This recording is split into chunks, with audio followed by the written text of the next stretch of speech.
Are you guys ready for some Housewives recaps? My name is Ashley. This is Beverly.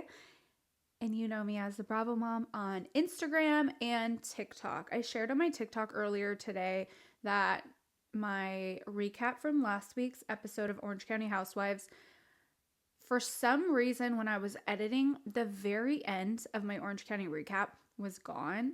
And I just could not re-record it. It was not cohesive. And to me, it just wasn't worthy of even putting out. So what I'm going to do today is just cover Orange County a little bit.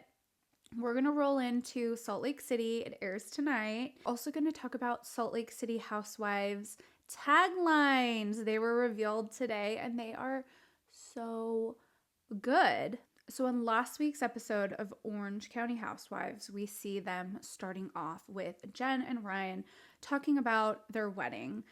You guys, it's taken me 3 seasons to decide that I'm not a fan of Jen's. I don't think she's bringing anything to the Housewives hemisphere. She isn't a standout housewife. She doesn't have a single iconic, memorable moment. She doesn't even have a backbone, in my opinion, and you may think I'm being a little harsh on her. First season that she came on, and I never judge a housewife off of their first season. I feel like for the most part, they're really well behaved. They're putting their best foot forward. But Jen came in her first season, supposed to be a friend of Tamara's. Tamara completely threw her under the bus about her affair, leaving her husband, her kids for Ryan. And Ryan came across really douchey. Tamara aired out their dirty laundry, that he was a serial cheater. Just really painted them both in a bad light. I didn't feel like there was any relatability to Jen. Didn't really care for her. Like, she wasn't getting a sympathy card from me. Then we roll into the second season, and I felt sorry for her. She really took a beating. Gina and Emily were extremely harsh on her. Extremely harsh. And also Tamara. Tamara was too. Especially with Ryan and the FBI stuff. So this season I was really expecting and hoping for more from Jen to kind of stand out on her own as a housewife. And I haven't seen that. I would have hoped that she would have a backbone and have some opinions and thoughts and feelings of her own. And the way that she handled the situation with the Katie and the Gretchen of it all was so disappointing.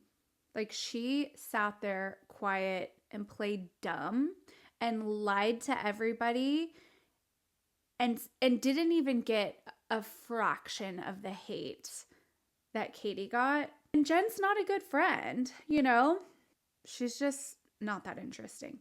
Speaking of Katie, it's only been 2 weeks that she hasn't been on an episode of Orange County Housewives, and she's already been forgotten.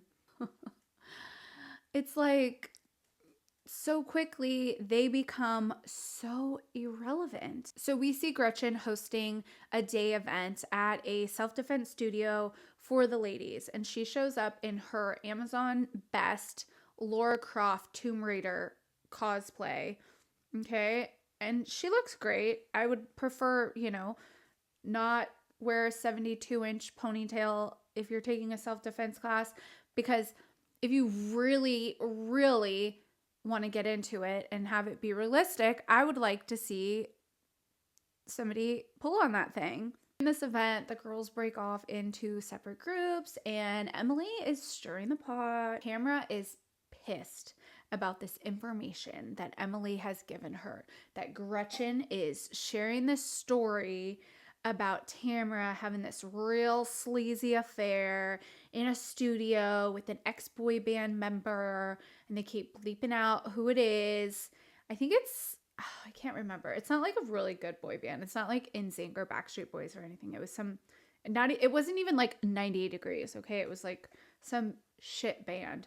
Like, apparently he was a neighbor of Tamara's, and Tamara said that he wanted her to come over and like sing something maybe it sounds like a good way to like get bitches if you really think about it. Like, hey, come on over and like sing in my studio. And then next thing you know, you're like hitting the sheets. I don't know. Slade saying he has the audio. Gretchen and Slade really don't have a good track record with the truth. I would say, I think the truth is somewhere in the middle.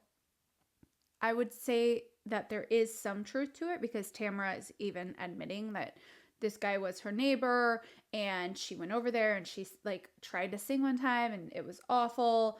But Gretchen made it sound like Tamara wanted to put out like an EP or something, you know? It's been so long. I can't imagine hating somebody for that long. It's concerning. I'm worried about their health, honestly, their mental health too. But I gotta tell you, popular, unpopular opinion, I think Gretchen and Slade have made this season like really good. Like they're not my favorite people. I don't want to be friends with them. Like they're scary. But they've made this season so good. And think about it. Now that Katie's gone, Gretchen doesn't have someone to pinpoint all the shit on. So now like Gretchen has to face it all. But if Katie was there, I can bet you that Gretchen would find a way to blame Katie. And at the end of this episode, Tamara gets pissed. And when Tamara gets pissed, the thing about Tamara is she is going to leave. She's a leaver. She's a leaver. But she did not leave before giving Gretchen the double bird. Gretchen, a double F you. That's really, she's really mad. I thought this week's episode was good. I'm going to give it 4 oranges. And now we're going to roll into this week's episode of Salt Lake City Housewives. Lisa Barlow makes her comeback. The Ice Queen is fired up. Did anyone else's opinion of Lisa Barlow change after this week's episode of Salt Lake City Housewives? My opinion of her changed seeing her sit down with Heather Gay and Heather Gay doing what she's supposed to do. Stir the pot, letting her know that during the camping trip, they were talking about her. And Bronwyn was very, deep in Lisa's finances and the lawsuits. I think Heather Gay was coming to Lisa as a friend, but also like wanting to know herself. Like, what's the truth? Because Bronwyn is coming in hot this season. Like, she's pissed. She's like, oh, you think sitting in 17C was bad? Just wait until I'm done with you this season. That's like what Bronwyn is giving, because Lisa Barlow embarrassed her at the reunion because Bronwyn fooled us all and made us think that her husband bought her like a $20 million necklace for their wedding anniversary. And for her to even admit like, oh yeah, I was just gonna buy like a dupe. Lisa is sitting there at lunch with Heather and she's obviously emotional. She feels very betrayed. She feels sad that everyone's talking about her. No one's like taking up for her except for, Brittany and Heather Gay. And she's kind of like, well, what about Meredith, Well, don't forget, a few years ago, Lisa Barlow called Meredith a garbage whore who sleeps with half of New York City. This is where there was a real shift for me in my love of Lisa Barlow, because she's just like this character. Like, she's just this character who has no self-awareness and just says the craziest things, like we saw on this week's episode. We'll get to that later. But when she told Heather Gay, like, I live a totally different life than all of you. Like, I do big things. I just thought that was so insane and rude. And it's like, do you actually think like you're a Kathy Hilton or you're a Lisa Vanderpump? Give me a break, She has this really inflated idea of herself Because what? You do a few like Wendy's commercials? I'm so confused by it. I'm so turned off by it. Oh, you guys, I could only imagine that the woman that was hosting the party, we're being introduced to her in a roundabout way, not for nothing, okay?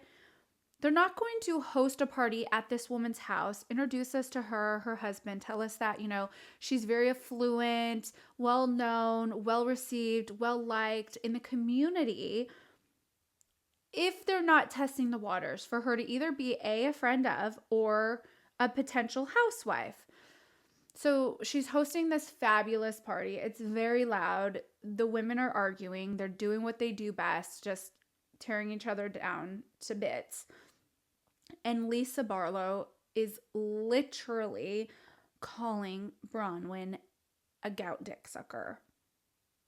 And then Bronwyn, who is very tall and beautiful and wearing couture, is asking partygoers as Whitney, "Oh, do you suck dick? Do you suck dick?" And Whitney says yes. And who knows who else she asked in that circle. I mean, we only see little bits and pieces. And then Lisa Barlow doubles down on it and says, "No, gout dick sucker."